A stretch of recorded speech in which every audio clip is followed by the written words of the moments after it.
Inverter wiring connection के बारे में स्टडी करते देखते हैं कि इन्वर्टर को घरों में या कहीं कॉमर्शियल एरिया में कैसे इंस्टॉलेशन करते हैं और उसको सर्किट में कैसे वायरिंग करते हैं। तो उसके लिए सबसे पहले अपन देखते हैं इन्वर्टर क्या करता है। तो इन्वर्टर डीसी सप्लाई को एसी सप्लाई में कन्वर्ट करता है। अब इन्वर्टर खुद तो पावर नहीं जनरेट करता है, पावर कौन जनरेट करता है? बैटरी से पावर वो लेके इन्वर्टर, बैटरी डीसी देती है तो इन्वर्टर डीसी को एसी में बदलकर सर्किट में अपन को देता है। अब इन्वर्टर की रेटिंग किस में आती है? तो इन्वर्टर वोल्ट एम्पियर और केवीए में उसकी रेटिंग आती है। अब अपन मार्केट में जाएंगे तो या सर्किट घर में लगाना है इन्वर्टर का, तो किस मार्केट में किस टाइप से अपन उसको लेंगे, परचेस करेंगे। तो उसके लिए अपन देखते हैं कि इन्वर्टर की कैपेसिटी वोल्ट एम्पियर में आती है। तो वॉट में power is equal two volt में पावर इनटू पावर फैक्टर होता है। फॉर एग्जांपल देखते हैं अपन एक घर में 2 सीलिंग फैन है। सीलिंग फैन का वाट होता है 75 वाट, तो 150 वाट का हुआ। 3 CFL लाइट है तो 23 वाट की होती है, तो 369 वाट का हुआ। 1 टेलीविज़न है 150 वाट का पॉइंट होता है उसका, तो 150 वाट हुआ। टोटल वाट कितना हुआ? 369। अप्रोक्सीमेट उसको मान लेते हैं अपन 370 माना। और पावर फैक्टर सर्किट का मान लेते हैं अपन 0.8 घरों में, या अपन होम सप्लाई के लिए 0.8 लगभग मानते हैं।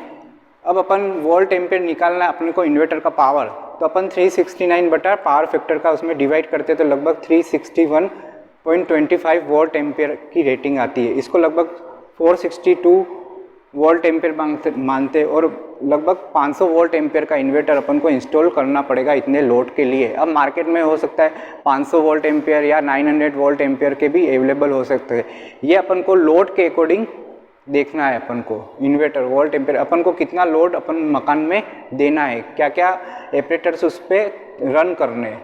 अब दूसरी इसमें आती है बैटरी की क्षमता किसमें होती है? कैपेसिटी एम्पियर आवर में होती है। By chance battery 40 ampere hour की है तो वो 1 घंटे में 40 एम्पियर तक की करंट अपन को देती है। इसका मतलब ये होता है। तो 1 घंटे में 40 एम्पियर खपत हो गई, अगर इतने ऑपरेटर्स चल गए तो वो बैटरी अपनी डाउन हो जाएगी। उसके बाद इन्वर्टर अपना काम करना बंद कर देगा। अब यहाँ पे फॉर एग्जांपल एक इन्वर्टर का डेमो सर्किट तैयार किया हुआ है। तो सॉकेट होता है पीछे और यहाँ पे एक चेंज ओवर रिले भी होती है। चेंज ओवर रिले का यहाँ पे क्या काम है? तो जब RACP की मेन सप्लाई अगर फेल हो जाती है तब इन्वर्टर अपना रनिंग कंडीशन में आता है। उस कंडीशन में ये रिले उसको बैटरी पे ले आएगी, अपने सप्लाई को बैटरी पे ले आएगी और अपना सर्किट में पावर कंटिन्यू फ्लो होगी और जो भी ऑपरेटर इन्वर्टर वायरिंग से कनेक्टेड है वो काम करेंगे।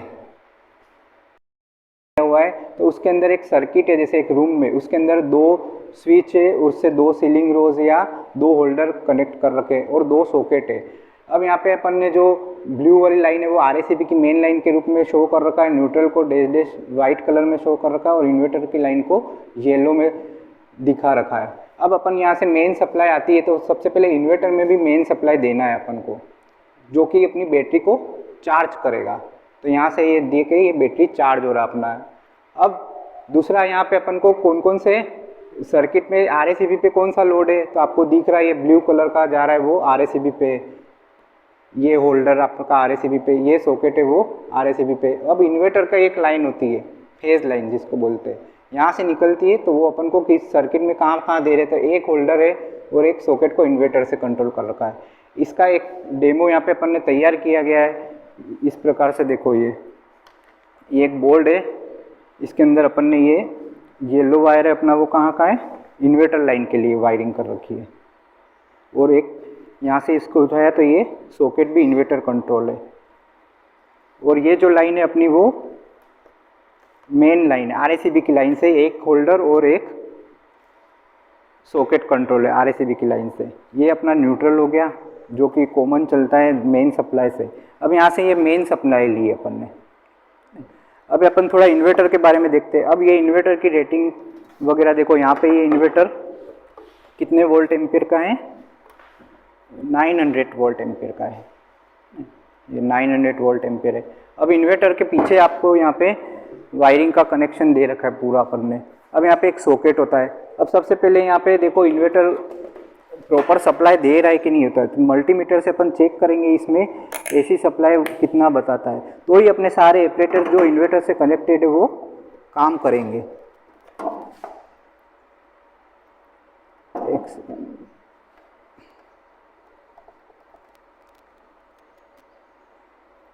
तो ये लगभग 220-30 आउटपुट दे रहा है, इसका मतलब ये इन्वर्टर प्रॉपर सप्लाई अपन को दे रहा है।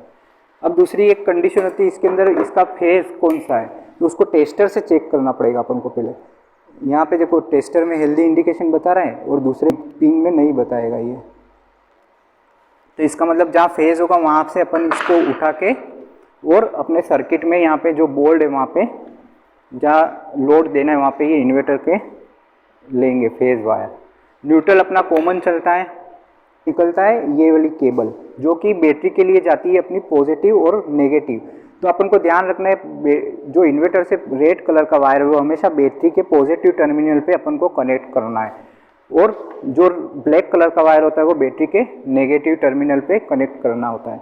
अब बैटरी भी प्रॉपर इसमें चार्ज होनी चाहिए, तो बैटरी का वोल्टेज अपन चेक कर लेते कितना आउटपुट वो दे रहा है। तो अगर ये प्रॉपर आउटपुट देगा तो ही अपना इन्वर्टर काम करेगा। तो अपनी ये बैटरी जैसे 12 वोल्ट की है, फुल वोल्टेज दे रहा है अपन को, और ये 40 एम्पेयर की बैटरी है। यहाँ पे देखो बैटरी की रेटिंग भी लिखी रहती है यहाँ पे 12 वोल्ट 40 एम्पियर आवर में ये 40 एम्पियर तक का करंट सर्किट होता है। इसके अलावा इन्वर्टर में एक यूपीएस मोड होता है और एक नॉर्मल मोड होता है। तो हमेशा इसको नॉर्मल मोड में अपन को घरों में अगर सप्लाई देनी है तो अपन को कनेक्ट करना हो तो अपन को नॉर्मल मोड पे इसको चल रखना है। यूपीएस मोड तब होता है जब अपन को लैपटॉप या कंप्यूटर सिस्टम अपन को चलाना हो, तब अपन इसको यूपीएस मोड पे डालते हैं। इसके अलावा एक यहाँ पे एचसी और एनसी का दे रखा है, तो इसको नॉर्मल चार्ज पे ही अपन को रखने का। इस इन्वर्टर सर्किट में इन्वर्टर को दो तरह से कनेक्ट कर सकते हैं, या तो अपन जैसे बाई चांस ये रूम में ये बोर्ड लगा हुआ है तो इसको पूरी तरह से अपन इन्वर्टर लोड पे डाल सकते हैं, या इसमें कुछ पॉइंट है, सेलेक्टेड पॉइंट है, जैसे अपन को ये लैंप है या ये सॉकेट है, इन दोनों को इन्वर्टर मोड पे लेना है, बाकी को आरएसीबी लोड पे लेना है। तो इस प्रकार से ये वायरिंग करी हुई है। अपन ने पहले भी बताया था मैंने, ये इन्वर्टर की वायरिंग है, और यहाँ से ये पॉइंट लिया वो भी, ये सॉकेट कंट्रोल है वो भी इन्वर्टर का कंट्रोल है। इसके अलावा अपन को यहाँ पे ध्यान रखना है कि जो इन्वर्टर में पॉजिटिव टर्मिनल होता है वो उसको प्रॉपर चेक करके टेस्टर से, जैसे यहाँ पे नहीं बता रहा है यहाँ पे बता रहा है, तो उसको प्रॉपर चेक करने के बाद ही अपन को यहाँ पे इसका जो इन्वर्टर फेज वायर है जो सब कंट्रोल करना है वो पॉजिटिव में डालना है, रखना है अपन को। इसके लिए 3 पिन टॉप भी आती है, तो उसके अंदर जो 3 पिन टॉप का एल एन और ई होता है, तो एल पे अपन को कनेक्ट करना है यहाँ पर। अब इस सर्किट को ऑपरेट करके देखते हैं अपन। तो ये सबसे पहले अपन यहाँ पे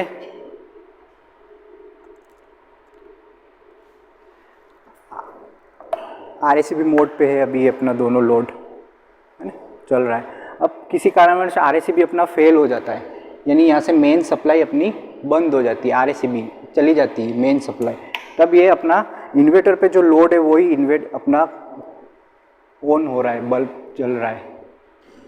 तो कहने का मतलब इस प्रकार से अपना काम करेगा सर्किट में। जैसे ये सॉकेट है, ये इन्वर्टर लोड पे था तो ये अपना बता रहा है यहाँ पे, ये सॉकेट आरएसीबी पे था तो ये नहीं बताएगा ये। तो इस प्रकार ये कंप्लीट इन्वर्टर वायरिंग का एक प्रैक्टिकली डेमो तैयार हो चुका है अपना।